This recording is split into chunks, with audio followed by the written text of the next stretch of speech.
আসসালামু আলাইকুম।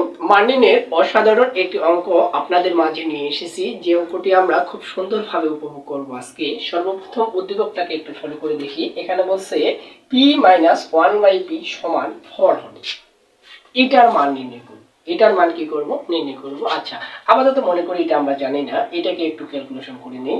এই দুটো থেকে কিন্তু আমরা পি কমন নিতে পারি, তাহলে থাকবে পি স্কোয়ার প্লাস 5। আর নিচে দেখে তিনটা পদ দাঁড়াইছে। কয়টা পদ দাঁড়াইছে? তিনটা পদ দাঁড়াইছে। তাহলে এটাকে আমরা মিডল টার্ম করব। যেমন 5 এর লসাগু হবে 5 একে 5। আমরা লিখতে পারি P to the power 4 plus 5 P square.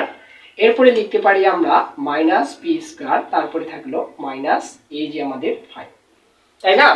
আচ্ছা, এই ক্ষেত্রে একটু ফলো করলে আমরা দেখতে পাবো, দেখেন গুণন এই যে ঘনমূল 64 মানে কি? ঘনমূল 64 মানে কিন্তু 4 এর উপর কিউব দিলে 64 হয়। কিউব আর ঘনমূল কিন্তু কাটা যাবে, এটা কাটা যাবে, তাহলে কিন্তু 4 থাকে, তাই না? এক্ষেত্রে আমরা এখানে লিখবো P into P square plus 5 divided এই দুটো থেকে যদি আমি পি স্কয়ার কমন নেই, আমরা পাবো পি স্কয়ার প্লাস 5। এই দুটো থেকে যদি আমি মাইনাস 1 কমন নেই, পাবো আমরা পি স্কয়ার প্লাস 5। আর এখানে থাকবে শুধু 4। 4টাকে আমরা সামনে নিয়ে আসতেছি, তাহলে থাকবে 4p into P square plus 5। আর নিচে থাকবে কি? এই দুটাতে পি স্কয়ার প্লাস 5 আছে, আমরা একবার কমন নিব, পি স্কয়ার প্লাস 5।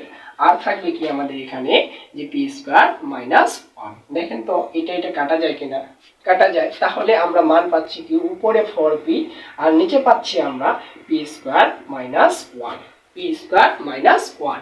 এবার আমরা একটু উদ্দীপকটাকে দিকে লক্ষ্য করি। এখানে যেহেতু পি স্কয়ার আছে, আমি যদি এখানে লসাগু নেই, তাহলে পি আর পি গুণ করলে কিন্তু পি স্কয়ার, বাকি থাকবে মাইনাস 1 ইকুয়াল আমরা লিখতে পারি 4।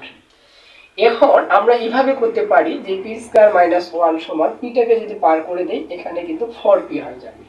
তাহলে আমরা যেটা তথ্য পাচ্ছি এখান থেকে, যে 4p সমান পি স্কয়ার মাইনাস 1, অথবা এটার জায়গাতে আমরা লিখতে পারি পি স্কয়ার মাইনাস 1। উপরে আমি 4p টা রাখিয়ে দিলাম, আর নিচে এই যে পি স্কয়ার মাইনাস 1 এর জায়গাতে আমরা 4p বসাতে পারি উদ্দীপক হতে। তাহলে এটা কাটা গেলে এই সম্পূর্ণ অঙ্কটার আনসার হলো আমাদের কত? জাস্ট 1। অঙ্কটা দেখে প্রথমে অনেক কঠিন মনে হলেও পরবর্তীতে আমরা খুব সহজেই সমাধান করে নিয়ে আসছি।